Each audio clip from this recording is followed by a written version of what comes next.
Hello बच्चों, आप सभी का स्वागत है आपके अपने यूट्यूब चैनल कंबोज सर पर। आयोग क्या सभी अच्छे होंगे। तो आज की वीडियो में देखने वाले हैं हम क्लास 12 सब्जेक्ट पॉलिटिकल साइंस के वो इंपॉर्टेंट क्वेश्चन जो कि इस बार आपके बोर्ड एग्जाम में कंफर्म है कि सेम टू सेम क्वेश्चन आपको यहाँ से देखने को मिलने वाले हैं। सारे सिलेक्टेड क्वेश्चन, चाहे वो आपके previous year last 10 previous years के क्वेश्चन पूछे गए हों, प्लस जो एक्सपेक्टेड क्वेश्चन जो कि इस बार आपके 101% की एग्जाम में जो क्वेश्चन है यहाँ से बनेंगे ही बनेंगे। ये समझ लीजिए कि पूरे 1 से 2 महीने की मेहनत है जिसमें आप लोग के सारे क्वेश्चन सिलेक्ट किए हैं, फिर उनको क्रॉप वगैरह करके एक पीडीएफ तैयार की है।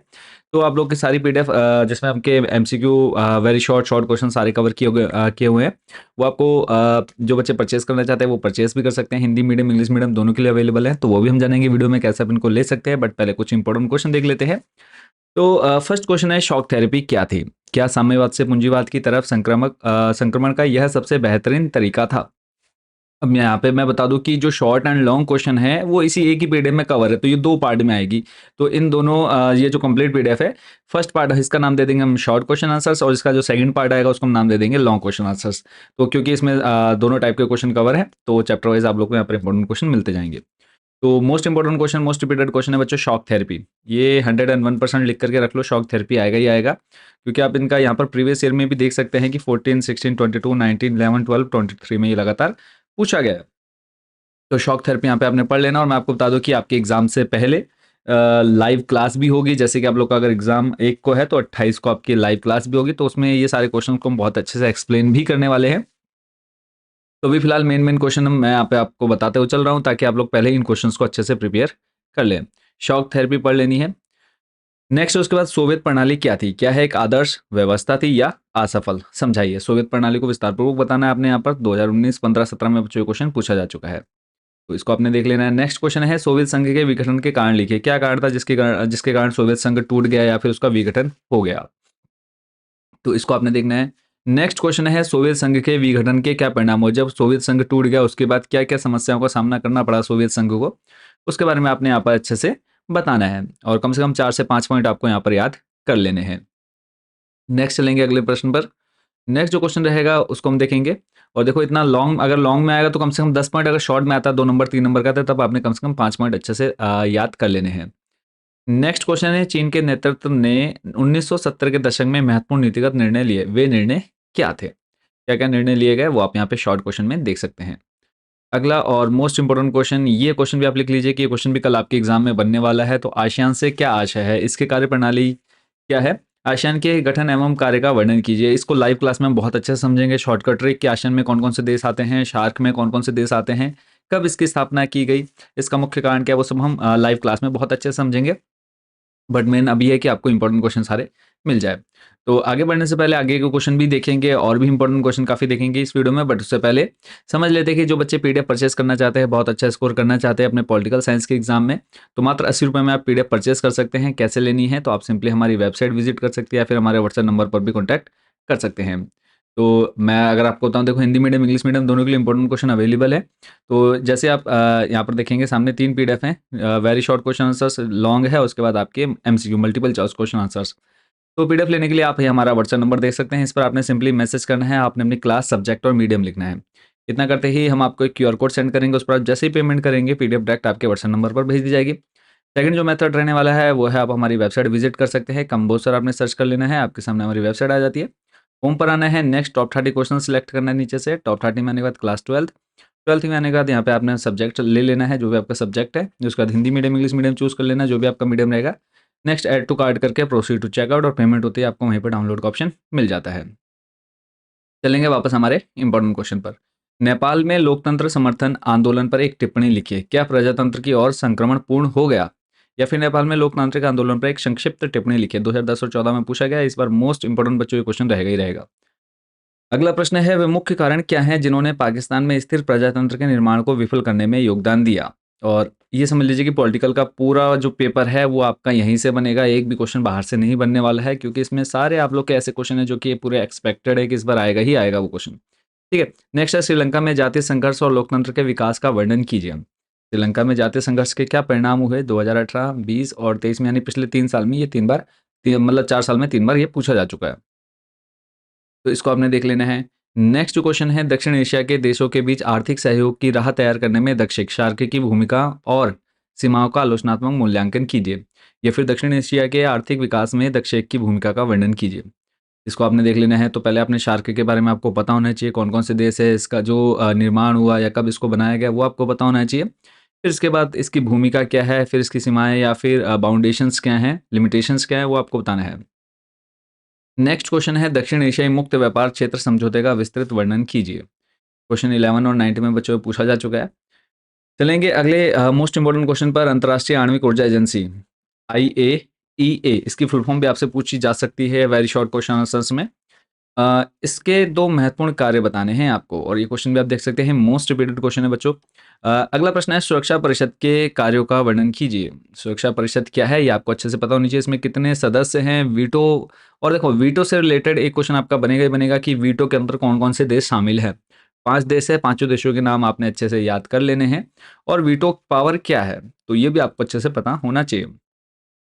नेक्स्ट क्वेश्चन है, संयुक्त राष्ट्र संघ के संदर्भ में सदस्य राष्ट्रों के द्वारा किस प्रकार के आधारभूत सुधारों की मांग की गई है। क्या आप समझते हैं कि स्थायी वीटोधारी सदस्य के रूप में संयुक्त राष्ट्र संघ में सम्मिलित किए जाने का भारत का दावा पर्याप्त मजबूत है। देखो, भारत भी कई बार अपनी दावेदारी पेश कर चुका है, बट हर बार ये समझ लीजिए कि फेल कर दिया गया है उसके दावे को। तो इसके बारे में आपको पढ़ लेना है, बताना है इस बार, ठीक है। नेक्स्ट क्वेश्चन है, यहाँ पर आप देख सकते हैं कि मैं समझता हूँ कि स्थायी वीटोधारी सदस्य के रूप में संयुक्त राष्ट्र संघ में सम्मिलित किए जाने का भारत का दावा निम्नलिखित कारणों से पर्याप्त मजबूत है। ठीक है, जैसे कि भारत विश्व का सर्वाधिक जनसंख्या वाला देश है, सबसे बड़ा लोकतांत्रिक देश है, भारत ने हमेशा भाग लिया है जो भी संयुक्त राष्ट्र संघ की नीतियां हैं, तो इस ये रीजन हम यहाँ पर दे सकते हैं कि भारत को भी वीटो पावर मिलनी चाहिए। पूरी दुनिया में 5 लोगों के पास वो पावर है कि अगर पूरी दुनिया में कुछ भी नया चीज शामिल करना होगा, कुछ भी A to Z कोई भी फैसला लेना होगा दुनिया से संबंधित, पूरे वर्ल्ड से रिलेटेड, तो वहां पर वीटो पावर एक बहुत महत्वपूर्ण भूमिका रोल प्ले करती है। निशस्त्रीकरण का अर्थ स्पष्ट कीजिए। निशस्त्रीकरण क्या है? जैसे कि मैंने आपको स्टार्टिंग में बताया, short and long question cover है। तो यहाँ पर इसको हम 2 पार्ट में प्रोवाइड कराएंगे आपको, इस पूरी पीडीएफ को। पूरी तो नहीं आएगी, लगभग 70-80% पीडीएफ हम वीडियो में प्रोवाइड करा रहे हैं, बाकी जो 30% है वो उन बच्चों के लिए, ताकि जो बच्चे बहुत अच्छा स्कोर करना चाहते हैं तो वो इन पीडीएफ को परचेज करके अच्छे से प्रिपरेशन कर पाए। एनपीटी, एनपीटी है परमाणु अप्रसार संधि पर किस वर्ष हस्ताक्षर किए गए। वेरी शॉर्ट में क्वेश्चन बनेगा, 1 नंबर में आप लोग का, मल्टीपल चॉइस क्वेश्चन में भी ये बच्चों क्वेश्चन आपका बन सकता है। तो 1968 आपने याद रखना है, न्यूक्लियर नॉन प्रोलिफरेशन ट्रीटी, ठीक है, इसको आपने देख लेना है। अगला प्रश्न है, सुरक्षा के अपारंपरिक खतरों से निपटने के लिए सैन्य संघर्ष की नहीं बल्कि सहयोग की आवश्यकता है। प्रासंगिक उदाहरणों सहित स्पष्ट कीजिए। क्वेश्चन आपका 10, 16, 17, 23 में बच्चों ये रिपीट हो चुका है, इसको आपने वीडियो रोक करके पढ़ लेना है। चलेंगे नेक्स्ट क्वेश्चन पर, विश्व की साझी विरासत का क्या अर्थ है? इसका दोहन और प्रदूषण कैसे होता है? या फिर विश्व की साझी विरासत का क्या अर्थ है, इसका प्रदूषण कैसे होता है? अगला प्रश्न है, साझी परंतु अलग अलग जिम्मेदारियों से क्या तात्पर्य है? पृथ्वी सम्मेलन किस वर्ष आयोजित किया गया? 1992, और कहाँ पे हुआ? रियो डी जेनेरो, ठीक है। तो इसके बारे में आपने पढ़ लेना है। अगला है प्रश्न, पृथ्वी को बचाने के लिए जरूरी है कि विभिन्न देश सुलह और सहकार की नीति अपनाएं। पर्यावरण के सवाल पर उत्तरी और दक्षिणी देशों के बीच जारी वार्ताओं की रोशनी में इस कथन की पुष्टि कीजिए। तो इस क्वेश्चन को आपने छोड़ देना है, इंपॉर्टेंट नहीं है इस बार। तो अगला है, 1992 के पृथ्वी सम्मेलन पर एक टिप्पणी लिखिए। रियो पृथ्वी सम्मेलन 1992 की उपलब्धियों का वर्णन कीजिए। पहले तो आपको ये बताना है कि रियो डी जेनेरो में जो हुआ सम्मेलन, वो किस लिए हुआ, क्या रीजन था इसको रखा गया, और फिर इसके अंदर क्या फैसले हुए, इसको आपने अच्छे से पढ़ लेना है बच्चों।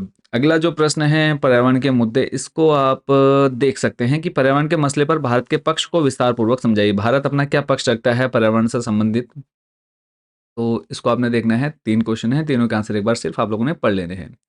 चलेंगे नेक्स्ट क्वेश्चन पर। अगला जो प्रश्न है, वैश्वीकरण का क्या अर्थ है? देखो, वैश्वीकरण से आपका वेरी शॉर्ट भी बनेगा, शॉर्ट भी बनेगा, लॉन्ग भी बनेगा। 3 क्वेश्चन आप लोग के वेरी शॉर्ट इससे वैश्वीकरण से संबंधित बनने ही बनने हैं।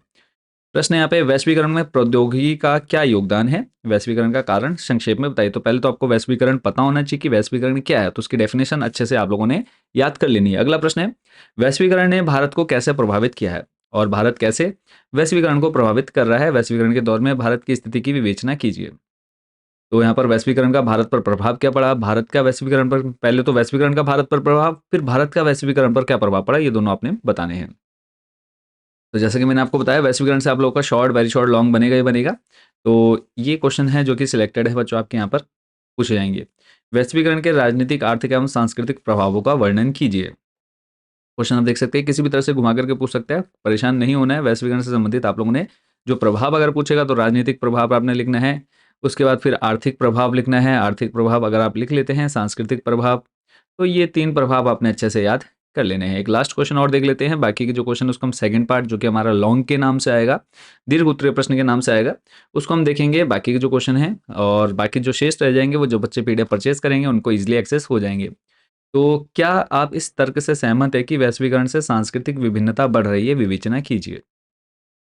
तो ये जो लास्ट क्वेश्चन है इसको आपने वीडियो रोक करके पढ़ लेना है। ठीक है, तो फिलहाल आज की इस वीडियो में इतने ही क्वेश्चन, बाकी के जो क्वेश्चन बचे हैं उसको हम देखेंगे नेक्स्ट पार्ट में, सेकंड जो इसका पार्ट आएगा।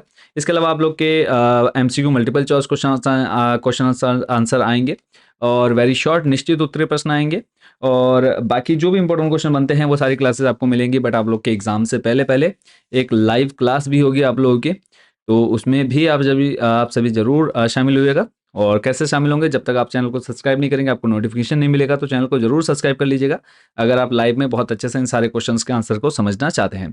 तो सभी को ऑल द बेस्ट, बेस्ट विशेष बच्चों आपके बोर्ड एग्जाम के लिए। मिलते हैं नेक्स्ट वीडियो में। Thank you so much watching for this video.